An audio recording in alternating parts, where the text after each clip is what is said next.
안녕하세요. 따뜻한 책 한 잔입니다. 비건이란 동물과 자연, 그리고 나 자신을 존중하며 살아가는 삶을 말합니다. 요즘에는 환경과 동물 보호에 대한 관심이 높아지면서 우리 주변에서도 비건이나 채식 식단을 실천하는 분들을 자주 볼 수 있죠. 꼭 비건이 아니더라도 채식은 몸을 편안하게 하고 마음을 맑게 해줍니다. 음식 하나하나를 대할 때 그 속에서 자연의 온기를 느끼게 되니까요. 신간, 오늘부터 채식주의의 저자 김윤선 작가는 채식을 통해 몸이 건강해지고 무엇보다 삶에 대한 감사의 마음이 커졌다고 말합니다. 그녀의 에세이를 읽다 보면 따뜻한 햇살이 비추는 아침에 정성껏 차린 채식 한 상을 앞에 두고 천천히 나를 위한 식사를 하고 싶은 마음이 생깁니다. 오늘 영상에서는 오늘부터 채식주의를 통해 몸과 마음이 모두 건강해지는 채식 식단 이야기를 함께 나누어 보려 합니다. 지금부터 책 속으로 들어가 보겠습니다. 두부의 위로. 당신은 두부가 없는 세상을 생각해 본 적이 있나요?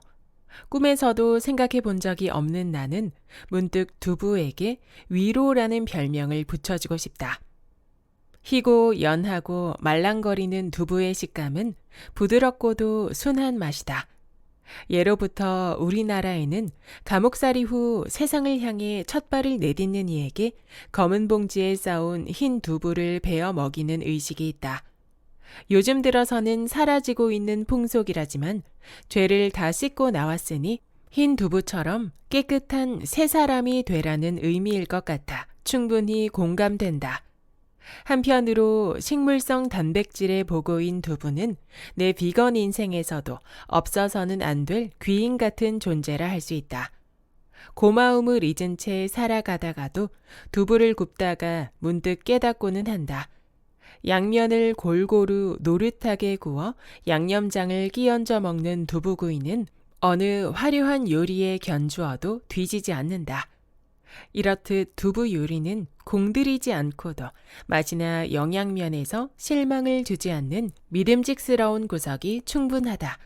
잘 익은 배추김치와 두부만 있으면 해먹을 수 있는 두부김치 조림은 전골 느낌 내기 좋은 간편한 일품 두부 요리다. 냄비 바닥에 김치를 썰어 먼저 깔고 도톰하게 자른 두부를 올린 후 양념 간장을 살짝 끼얹어 끓이기만 하면 된다. 어디 그뿐인가? 된장찌개에서도 두부의 역할은 유종의 미를 거두는 필수 재료라 할 수 있다. 다시마 한 잎을 쌀뜨물에 넣고 끓여 채소를 준비한 후 채소를 듬뿍 넣어 끓이다가 된장을 풀고 마지막에 두부 한 모를 썰어 넣으면 채소 된장찌개의 완성. 세상에 두부가 없었다면 만나지 못했을 특별하진 않아도 영양 균형 잘 잡힌 순하고 만만한 음식들이 참 소중하다. 수분을 뺀 으깬 두부에 김치와 삶은 당면을 다져 넣고 갖은 양념을 해 속을 만들어 만두 속에 넣으면 담백한 두부 김치만두가 된다. 두부의 물기를 키친타올로 눌러 뺀 후 최대한 얇게 썰어 팬에 노릇하게 붙여 햄 대신 샌드위치 속에 넣으면 두부 샌드위치가 된다. 시금치 된장국에도 마지막에 두부를 송송 작게 썰어 넣어주면 모양도 맛도 더없이 좋다. 이처럼 두부는 새하얀 백지처럼 어디에나 잘 어울리는 요리로 탄생할 준비가 되어 있는 미지의 세계와도 같다. 내가 어릴 때 어머니는 바쁜 시기가 아니면 늘 두부를 집에서 직접 만들었다. 일종의 행사일과도 같은 대대적인 규모의 두부 만드는 날이었다. 두부를 만드는 데 필요한 그릇은 대부분 크고 넓은 것들이었다. 긴 시간 함지박에 물에 불린 흰 콩을 건져 옮기고 맷돌로 가는 과정도 꽤 복잡해 보였다.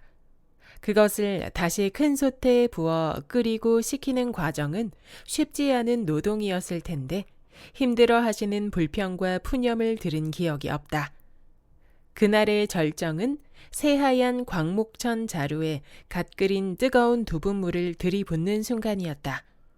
어린 눈에도 그 광경은 매우 조심스럽고 신기해 보였다. 한 방울의 콩물이라도 흘릴까 조심스럽게 미간을 찌푸린 아주머니들은 뜨거운 천 모서리를 붙잡고 있었다. 두부 만드는 날, 집 안에는 안개처럼 뽀얀 수증기와 은근한 열기가 넘쳐났다. 뭉근하게 잘 익은 콩에서 피어나는 구수한 향은 온 집안을 가득 채웠다. 마침내 긴 기다림 끝에 엄마의 부엌에서 탄생하는 말랑거리는 하얀 두부 한 판. 신비롭고도 아름다운 장면이었다. 두부에 관해 쓰다 보니 서울의 해방촌 언덕 끝에 있는 바이두부라는 비건 식당이 떠오른다. 주 재료가 두부라서 바이두부라고 이름 지었을까? 수년 전 첫 방문하던 날 마침 손님이 적어 사장님과 짧은 이야기를 나눈 기억이 있다. 우연히 소의 눈동자와 마주친 이후 비건 라이프를 선택하게 되었고 결국엔 비건 식당까지 열게 되었다는 창업 스토리였다. 두부에 신선한 야채를 곁들인 바이두부의 두부 메뉴들은 생각만 해도 입안에 침이 고일 만큼 중독성이 있다. 못 가본 사람은 있어도 한 번만 가본 사람은 없을 정도로 많은 사랑을 받는 두부를 기반으로 한 해방촌의 유명 비건 식당이다. 두부는 한꺼번에 많이 사놓아도 괜찮다. 냉동실에 쟁여두고 요리하기 하루 전 냉장실에 옮겨놨다 녹여서 쓰면 되기 때문이다. 이렇게 얼렸다 녹는 과정에서 수분이 빠져나간 후 두부는 더욱더 단단한 고단백 덩어리가 된다. 이외에도 연두부, 순두부를 비롯해 곁에 두고 먹는 두부가 없는 세상이란 상상이 되지 않는다.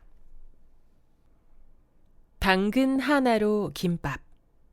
당근의 쓸모는 무한하다. 고운 색으로도 맛으로도 영양으로도 결코 뒤지지 않는 채소다. 김밥을 쌀 때도 시금치와 단무지는 기본, 당근은 꼭 넣어야만 했다. 논 비건일 때는 달걀 지단에 쇠고기 볶음까지 꽉 채워야만 김밥다운 김밥이라 생각했다.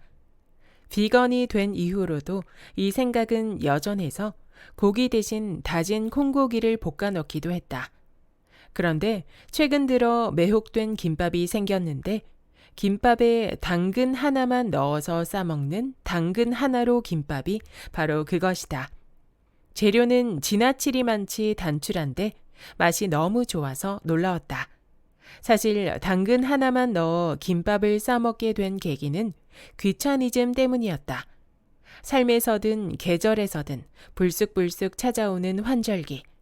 그 시기가 되면 매사가 귀찮아져서 요리해 먹는 것 또한 쉽지 않았다. 김밥은 먹고 싶은데 재료를 사러 나가기는 싫었던 어느 날 싱싱한 당근이 있어 탄생한 당근 하나만 넣어서 말아본 김밥이었다. 놀랍게도 결과는 기대 이상이었다. 당근 하나로 김밥에서 물론 당근은 가장 중요한 주인공이지만 밥의 상태와 간도 중요하다. 고슬고슬 지은 밥에 소금과 깨소금 간, 식초, 설탕을 조금 넣어 잘 버무려 놓는다. 깨끗이 씻은 당근을 채칼 혹은 직접 쳐 살짝 기름을 두른 팬에 볶아내면 두 번째 준비가 끝난다. 지용성 비타민 A가 풍부한 당근은 기름에 볶을 때 영양의 흡수도가 높아진다는 것은 널리 알려진 사실.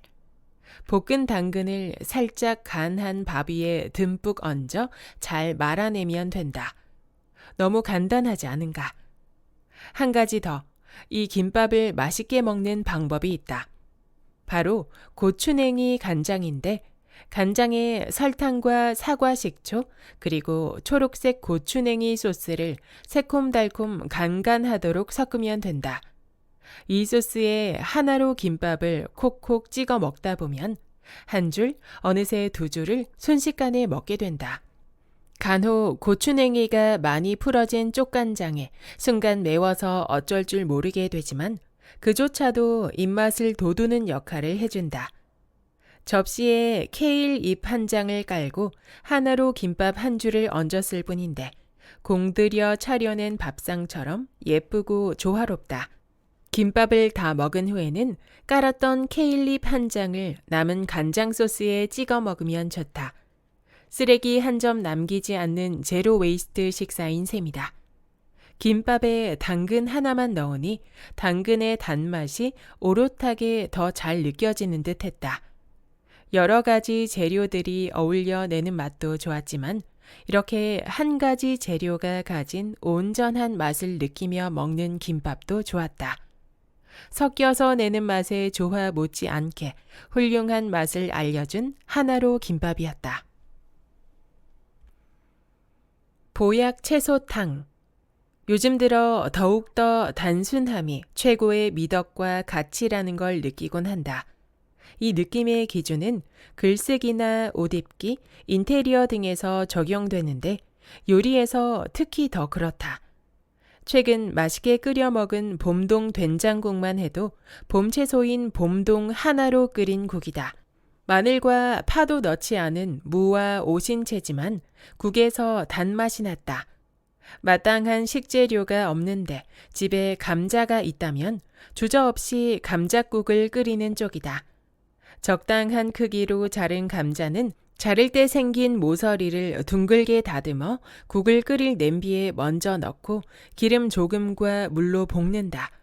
그 다음 냉수를 붓고 다시마 한두 조각을 넣어 감자가 어느 정도 익을 때까지 센 불에 끓인다.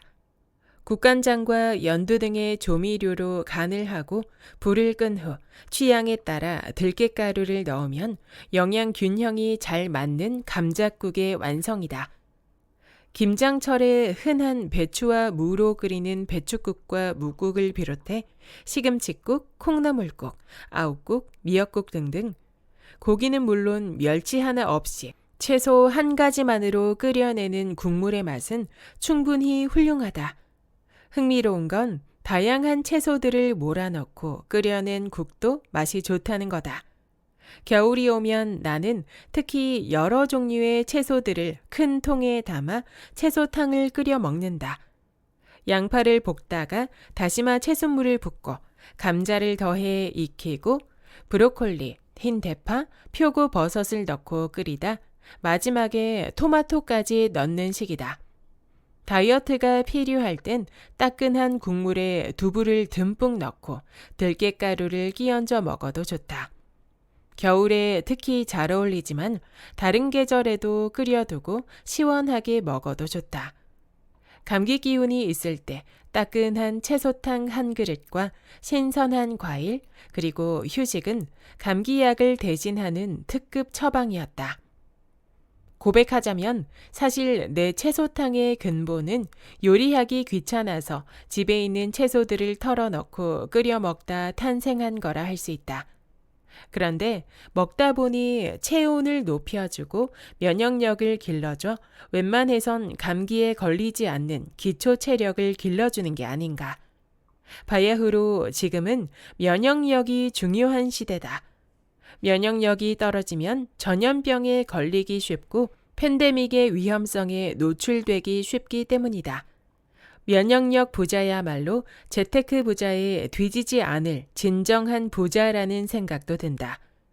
가장 최근에 채소탕에는 다른 채소보다 양배추의 양을 넉넉히 해서 끓였는데 맛이 더 달았다. 언제 다시 코로나 팬데믹이 와도 이상하지 않은 시대를 살며 나를 지킬 수 있는 건 나밖에 없다는 생각이 든다. 땅을 기반으로 씨앗을 뿌리고 자라난 채소들이 있어서 얼마나 고마운지, 그들을 키워 내게로 보내준 농부들의 손길 또한 어찌나 고마운지 아무리 말해도 지나치지 않다. 오늘 저녁엔 겨울 무에 어울리는 채소들을 듬뿍 넣어 채소탕을 끓여 먹으려 한다. 오트밀이나 누룽지를 넣어 먹어도 좋지만 대파와 두부를 듬뿍 넣어 먹을 생각이다. 여기까지 오늘부터 채식주의의 본문 일부였습니다. 보약처럼 깊고 따뜻한 채소탕, 아삭한 당근 김밥, 그리고 부드러운 두부 요리까지. 읽기만 해도 입안에 군침이 도는 정성스러운 한 끼의 풍경이 눈앞에 그려졌습니다. 이 책은 단순한 채식 레시피를 소개하는 책이 아닙니다. 삶의 속도를 잠시 늦추고 내 몸과 마음을 돌보는 법을 알려주는 따뜻한 이야기입니다. 한 그릇의 식사 속에 담긴 자연의 맛, 그 속에서 느껴지는 감사와 평온함. 오늘은 그 마음을 담아 나를 위한 건강한 채식 식탁을 차려보는 건 어떨까요? 구독과 좋아요와 댓글은 큰 힘이 됩니다. 다음 영상에서 만나요.